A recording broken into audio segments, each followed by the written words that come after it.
नमस्कार दोस्तों, पशु परिचर की इस कक्षा में आप सभी का स्वागत है। आज की इस वीडियो में हम लोक देवता एवं लोक देवियों के कुछ महत्वपूर्ण प्रश्नों पर चर्चा करेंगे, जो कि राजस्थान कला और संस्कृति में आते हैं। लोक देवता एवं लोक देवियों के बारे में हम जानेंगे। चलिए शुरुआत करते हैं। हमारा पहला प्रश्न है, गणगौर पर किस देवी देवता का पूजन होता है? यानी गणगौर त्योहार है, उस पर किस देवी देवता का पूजन होता है? तो गणगौर त्योहार पर शिव पार्वती देवी देवता का पूजन होता है, यानी शिव पार्वती का की पूजा की जाती है। तो इसमें ऑप्शन सी राइट होगा। गणगौर त्योहार पर शिव जी और पार्वती की पूजा की जाती है। चलिए अगले प्रश्न की ओर बढ़ते हैं। हमारा अगला प्रश्न है, चूहों वाली देवी के नाम से विख्यात लोक देवी है। यानी चूहों वाली देवी कौन सी देवी है? यानी वो लोक देवी कौन सी देवी है जिसे चूहों वाली देवी कहा जाता है? चूहों वाली देवी किसे कहा जाता है? तो चूहों वाली देवी करणी माता को कहा जाता है। करणी माता को चूहों वाली देवी कहा जाता है।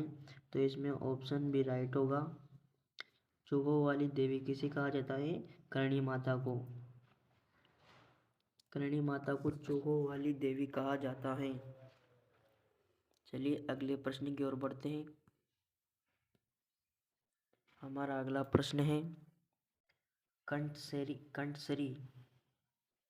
कंठेश्वरी माता किसकी लोक देवी मानी जाती है? यानी जो कंठेश्वरी माता है वो किसकी लोक देवी यानी किसकी लोक देवी मानी जाती है? तो इसमें ऑप्शन सी राइट होगा। आदिवासियों की लोक देवी मानी जाती है। कंठेश्वरी माता आदिवासियों की लोक देवी हैं, जो इनकी पूजा करते हैं, कंठेश्वरी माता की। तो इसमें भी ऑप्शन सी राइट होगा। आदिवासियों की लोक देवी मानी जाती है कंठेश्वरी माता। चलिए अगले प्रश्न की ओर बढ़ते हैं। जाहर पीर के नाम से कौन से लोक देवता के नाम से जाना जाता है? यानी जाहर पीर के नाम से कौन से लोक देवता प्रसिद्ध हैं? जाहर पीर किसे कहा जाता है?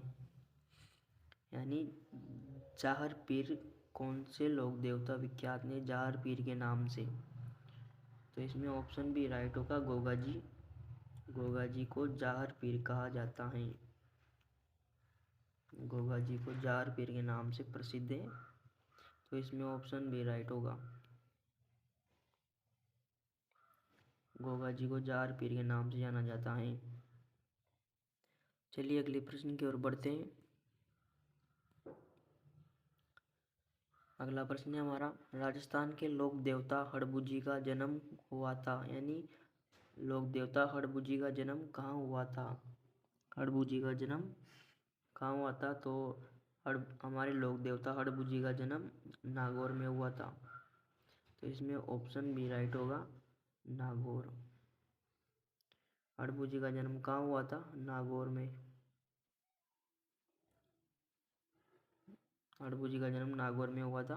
चलिए अगले प्रश्न की ओर बढ़ते हैं। छठा प्रश्न हमारा, जाम्बोजी का जन्म स्थान कौन सा है? यानी जो लोक देवता जाम्बोजी हैं उनका जन्म स्थान कौन सा है? उनका जन्म कहाँ हुआ था? जाम्बोजी का जन्म कहाँ हुआ था? तो जाम्बोजी का जन्म नागौर में हुआ था।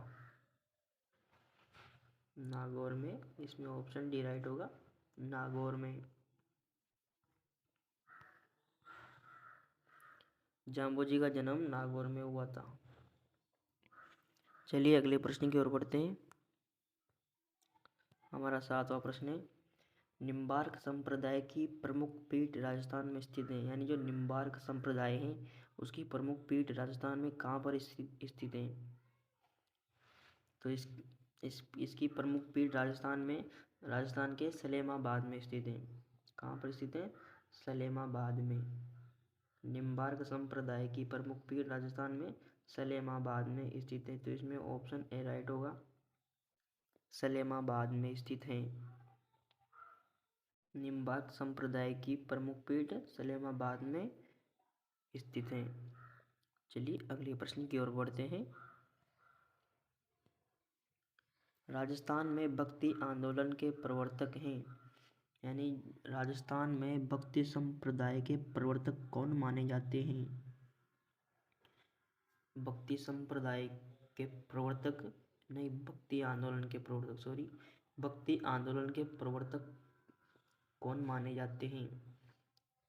तो भक्ति आंदोलन के प्रवर्तक संत पीपाजी माने जाते हैं। तो इसमें ऑप्शन ए राइट होगा, पीपाजी। इनका पूरा नाम है संत पीपाजी, संत पीपाजी।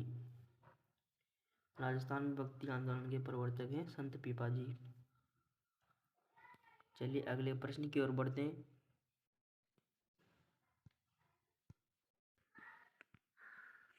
हमारा अगला प्रश्न है, बिश्नोई संप्रदाय के संस्थापक कौन हैं? यानी जो बिश्नोई संप्रदाय है उसके संस्थापक कौन थे? तो बिश्नोई संप्रदाय के संस्थापक जाम्बोजी कहलाते हैं। जाम्बोजी को बिश्नोई संप्रदाय का संस्थापक माना जाता है। जाम्बोजी ने बिश्नोई संप्रदाय की स्थापना की थी। तो इसमें ऑप्शन सी राइट होगा, जाम्बोजी। जाम्बोजी बिश्नोई संप्रदाय के संस्थापक माने जाते हैं। चलिए अगले प्रश्न की ओर बढ़ते हैं। हमारा अगला प्रश्न है, जाम्बोजी किसके शिष्य थे? यानी जाम्बोजी किसके शिष्य थे? जाम्बोजी के किसके शिष्य, यानी जाम्बोजी के गुरु का क्या नाम था? जाम्बोजी के गुरु का नाम था गोरखनाथ। गोरखनाथ के शिष्य कौन थे? जाम्बोजी। और जाम्बोजी के गुरु का क्या नाम था? गोरखनाथ। क्या नाम था? गोरखनाथ। जाम्बोजी के गुरु का नाम था गोरखनाथ। तो इसमें ऑप्शन ए राइट होगा, गोरखनाथ। चलिए अगले प्रश्न की ओर बढ़ते हैं। जैसलमेर के नरेश कुलदेवी के रूप में किस देवी की पूजा करते थे? यानी जो जैसलमेर के नरेश थे वो कुलदेवी के रूप में किस देवी की पूजा करते थे? जैसलमेर के नरेश कुलदेवी के रूप में किस देवी की पूजा करते थे? तो जैसलमेर के नरेश स्वांगिया माता की पूजा करते थे। स्वांगिया माता की पूजा किया करते थे कुलदेवी के रूप में। तो इसमें ऑप्शन भी राइट होगा। यानी जो राजस्थान के नरेश थे, यानी राजस्थान नहीं, सॉरी, जैसलमेर के राजा कुलदेवी के रूप में किसकी पूजा करते थे? स्वांगिया माता की। तो इसमें ऑप्शन भी राइट होगा, स्वांगिया माता। जैसलमेर के नरेश कुलदेवी के रूप में स्वांगिया माता की पूजा करते थे। चलिए अगले प्रश्न की ओर बढ़ते हैं। निम्न में से किस देवी को शिशु रक्षक लोक देवी माना जाता है? यानी शिशु रक्षक लोक देवी किसे जो शिशु की रक्षा करती है वो कौन सी लोक देवी मानी जाती है? तो इसमें ऑप्शन सी राइट होगा, महामाया माता। महामाया माता को शिशु रक्षक लोक देवी माना जाता है। यानी जो शिशु की रक्षा करती है उसे महामाया माता कहा जाता है। तो इसमें भी ऑप्शन सी राइट होगा, महामाया माता। महामाया माता। तो इसमें ऑप्शन सी राइट होगा, महामाया माता। चलिए अगले प्रश्न की ओर बढ़ते हैं। राजस्थान की कौन सी विख्यात लोक देवी का संबंध चूहों से है? यानी ये प्रश्न पहले भी आ गया है। राजस्थान की कौन सी लोक देवी है जिनका संबंध चूहों से है? इनका संबंध चूहों से है।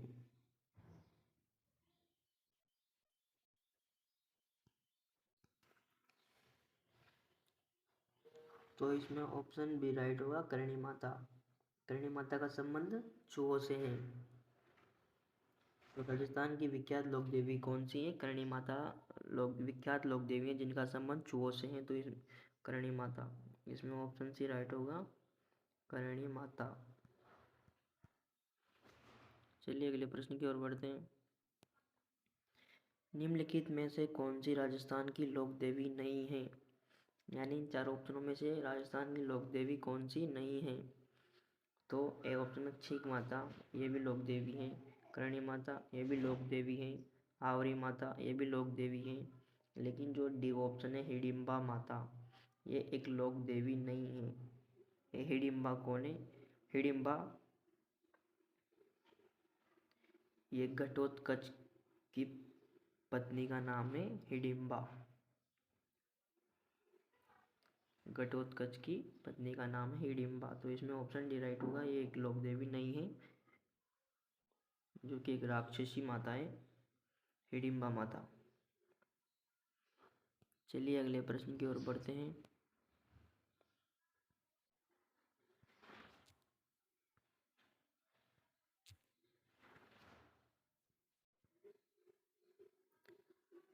हमारा अगला प्रश्न है, सेन समाज की कुलदेवी के रूप में प्रसिद्ध लोक देवी कौन है? यानी जो सेन समाज होती है उसकी कुलदेवी के रूप में कौन सी लोक देवी प्रसिद्ध हैं? तो इसमें ऑप्शन डी राइट होगा, नारायणी माता। नारायणी माता सेन समाज की कुलदेवी मानी जाती है। तो इसमें ऑप्शन डी राइट होगा, नारायणी माता को सेन समाज की कुलदेवी माना जाता है। चलिए अगले प्रश्न की ओर बढ़ते हैं। हमारा अगला प्रश्न है, करणी माता का प्रसिद्ध मंदिर किस स्थल पर स्थित है? यानी करणी माता का प्रसिद्ध मंदिर कहाँ पर स्थित है? तो करणी माता का मंदिर देशनोक बीकानेर में स्थित है। देशनोक बीकानेर में स्थित है। तो इसमें ऑप्शन बी राइट होगा, करणी माता का प्रसिद्ध मंदिर कहाँ पर स्थित है? देशनोक बीकानेर में। चलिए अगले प्रश्न की ओर बढ़ते हैं। निम्न में से कौन राजस्थान में लोक देवी के रूप में पूज्य नहीं है? यानी राजस्थान में लोक देवी के रूप में पूज्य नहीं है, यानी कौन लोक देवी नहीं है इन चारों ऑप्शनों में से? तो इसमें ऑप्शन सी राइट होगा, मीरा माता। मीरा माता एक लोक देवी नहीं है। मीरा माता एक लोक देवी नहीं है। बाण माता भी एक लोक देवी है। शीतला माता भी एक लोक देवी है। बदाना माता भी एक लोक देवी है। और इसमें ऑप्शन सी राइट होगा, मीरा माता, जो कि राजस्थान में लोक देवी के रूप में पूज्य नहीं मानी जाती। चलिए अगला प्रश्न देखते हैं। राठौड़ राजवंश की कुलदेवी है, यानी राठौड़ राजवंश की कुलदेवी कौन है? राठौड़ राजवंश की कुलदेवी कौन है? तो इसमें ऑप्शन सी राइट होगा, नागणेची माता। नागणेची कुलदेवी राठौड़ राजवंश की कुलदेवी मानी जाती है। नागणेची माता को राठौड़ राजवंश की कुलदेवी माना जाता है। तो इसमें ऑप्शन सी राइट होगा, नागणेची। नागणेची माता। चलिए अगले प्रश्न की ओर बढ़ते हैं।